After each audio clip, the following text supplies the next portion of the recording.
Shalom Pak Bambang, saya mau izin bertanya. Benarkah Yesus hanya seorang nabi? Mohon pencerahannya. Nabi itu menurut agama apa dulu? Pertanyaannya gitu. Kalau nabi menurut agama Islam misalnya ya, seorang yang menerima wahyu Tuhan tidak wajib menyampaikannya kepada umat. Kalau Rasul, seorang menerima wahyu dan wajib menyampaikannya kepada umat. Itu kan Islam. Di dalam Kristen, nabi itu berkaitan dengan kata pengkabar atau haroeh, pelihat. Jadi nabi itu sesuatu yang memiliki nubuat untuk masa depan yang belum terjadi. Makanya disebut dalam bahasa Yunani prophetes. Jadi dalam iman Yahudi dan iman Kristen definisinya beda. Nah, makanya Yesus itu hanya nabi. Kenapa disebut Tuhan? Pertanyaan harus diurai dulu makna nabi itu apa, ya toh? Tidak boleh kita kemudian memaksakan definisi kita kepada orang lain. Nah, ketika saudara muslim mengatakan bahwa Isa itu Rasulullah, Musa itu Rasulullah, tiba-tiba lihat Paulus Rasul, ini Rasul palsu ini. Istilahnya sama tapi pemaknaannya beda. Dalam ajaran Yahudi dan Kristen itu Musa tidak pernah disebut Rasul, tetapi Nabi. Gitu.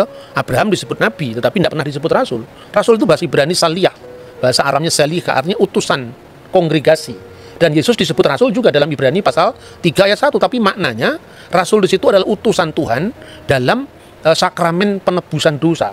Seperti imam besar dulu adalah utusan Tuhan yang mewakili 12 suku Israel. Diasisteni oleh 70 tua-tua kan itu kan. Maka pola ini persis diteruskan oleh perjanjian baru. Yesus adalah imam besar perjanjian baru, makanya dia disebut Rasul, mewakili 12 suku, sekarang dirohanikan.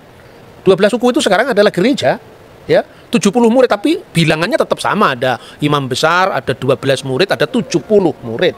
Itu kan gambaran Yudaisme tentang imam besar yang menjadi utusan mewakili 12 suku, biasanya imam Lewi kan. Kemudian ada 70 tua-tua, ya, itu yang tercatat di sana.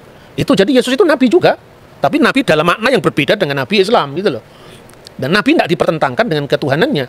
Karena jabatan imam besar itu ada jabatan Mesias atau sang Mesias itu imam, nabi, raja. Ini. Jadi Mesias itu raja, Mesias itu nabi, Mesias itu imam, itu dalam iman kita. Kalau soal Tuhan, kita kalau menyanyi di gereja-gereja karismatik, gereja-gereja Pentakosta itu kan Yesus Tuhan dan Allah kami itu kan. Jadi dalam hal ini Yesus adalah God sekaligus Lord. Saksi Yehova percaya Yesus itu Lord, Tuhan, tapi nggak percaya Yesus itu God.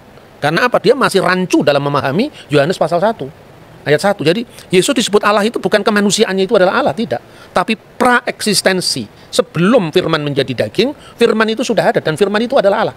Jadi dalam wujud ilahinya, dalam kodrat ilahinya, firman itu adalah Allah. Kemanusiaannya tentu baru ada setelah dilahirkan Bunda Maria kan. Nah, dalam tugas kemesiasannya itu, maka Yesus disebut Tuhan. Tuhan itu Lord. Dari mana teksnya? Kalau kita membaca misalnya di dalam Injil Markus ya, pasal 12 ayat 29 dan seterusnya, itu jelas ketika Yesus ditanya hukum apa yang paling utama dari segala hukum yang ada. Misvah Harishona. Itu yang pertama, Shema Yisrael Adonai Elohenu Adonai Echad. Shema Yisrael Adonai Elohenu Adonai Echad. Dengarkanlah wahai Israel, Tuhan Allah kita, Tuhan itu esa. Itu yang menunjuk kepada Godhead, keilahian, divine of Jesus Christ. Tapi kalau kita membaca ayat-ayat selanjutnya misalnya di dalam pasal 12 mulai dari ayat 30 berapa ini? 37 38 ya. Pada suatu kali ketika Yesus mengajar di Bait Allah, ia berkata, bagaimana ahli-ahli Taurat dapat mengatakan bahwa Mesias adalah anak Daud? Daud sendiri oleh pimpinan Roh Kudus berkata, Tuhan telah berfirman kepada Tuanku, duduklah di sebelah kananku sampai musuh-musuhmu kutaruh di bawah kakimu. Daud sendiri menyebut dia tuannya. Bagaimana mungkin ia anaknya pula? Orang yang besar jumlahnya mendengarkan dia dengan penuh minat. Jadi Yesus itu anak Daud, betul, secara daging. Makanya Injil Matius diawali dari inilah silsilah Yesus Kristus, the book generation, ya, Sefer Toledot Yesua HaMasiah. Buku generasi, buku silsilah Yesus Kristus ben David, anaknya Daud ben Abraham. Jadi secara daging dia anaknya Daud karena dia keturunan Daud. Itulah yang merujuk pada kemanusiaan Yesus Kristus. Makanya orang banyak itu kan kaget. Loh, katanya di Mazmur kan dikatakan dia adalah Tuan, Adoni, Tuanku. Bagaimana dia disebut tuannya Daud sekaligus anaknya Daud? Coba kita baca Mazmur ya Tehillim 110, kita baca di sana. Ayat 1 dulu, ayat 1 dulu. Mazmur Mesianik. Ya, Mazmur Mesianik, betul. Le David Mismor, Neum Adonai Ladoni, Sef Lemini Ad Asid Oyefeha, Hadom Relak Leha, menjadi tumpuan kakimu. Jadi kalau di sini diterjemahkan secara bebas begini, Mazmur Daud, Tuhan mendeklarasikan kepada Tuanku, duduk di sebelah kananku sampai ku buat musuh-musuhmu menjadi tumpuan kakimu. Nah, itu yang menarik adalah permainan kata kalau di bahasa Indonesia Tuhan dengan huruf besar karena itu menerjemahkan YHWH. Sedangkan yang satu adalah Ladoni, Tuan, benar-benar Tuan. Nah, Tuhan itu Tuan di atas segala Tuan. Gitu. Nah, yang menarik di sini yang ayat keempat kali ya, Pak. Ini tentang keimaman. Niswa Adonai, Velo Yinahem, Ata Kohen Leolam, Al Dibati Malkisedek. Jadi Tuhan bersumpah dan dia tidak menyesal. Engkau adalah imam. Imam tapi menurut apa? Imam yang kekal menurut perkataan Melkisedek. Nah, itu keimamannya Yesus, bukan imam berarti dalam dia harus keturunan Lewi, bukan. Tapi dia adalah imam menurut Melkisedek. Makanya tadi disebut ada 3 matra atau 3 aspek dalam gelar Mesias, yaitu raja pertama ya. Makanya disebutkan di situ firman Tuhan, Neum Hashem Ladoni, kepada Tuanku.